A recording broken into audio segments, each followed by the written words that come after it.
எதோ நச்சு அழகானதுருக்கான். அது உடம்புக்கு ரொம்ப கெடுதியா. என் பேச்சே கேட்க மாட்டான். யாரு இந்த தம்பி? யாருப்பா நீ? எதுக்கு இப்படி விட? இங்கே இரு, நான் போய் தண்ணி எடுத்துட்டு வரேன், அப்புறமா நீ எதுவாக இருந்தாலும் சொல்லு. ஆமா என்னது எப்ப எங்கடா நீ பாத்தியா? அது எவ்வளோ நீ பாத்தியா? அவன் பச்சை கலர் சட்டை போட்டுதான், அவன் கையில வச்சிருக்கோம். எப்படா அது? அவன்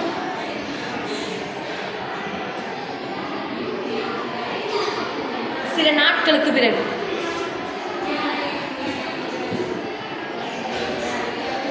என்னோட பையன் எனக்கு கேட்கிறான், அம்மா என் சாவுக்கு நீதி வாங்க மாட்டியா?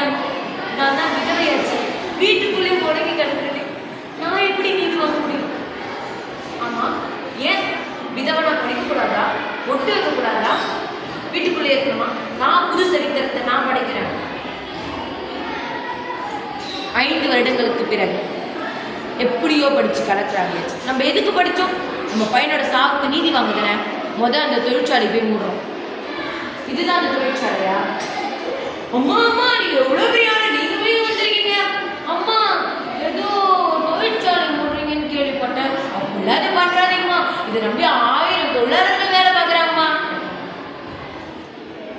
நீங்க தப்பு பண்ணனா நான் ஏன் மூட போறேன்? இப்பெல்லாம் கெஞ்சம் பாத்தியா?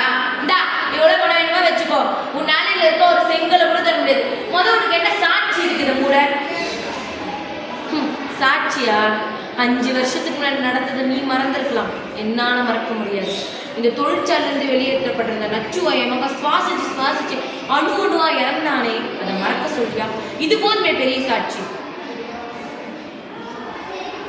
இந்த 3 நிமிட குறுநாடகங்களும் நான் என்ன சொல்ல வரேன்னா, நம்ம தான் நம்ம பசுமையும் பாரம்பரியத்தையும் பாதுகாக்கணும். நன்றி.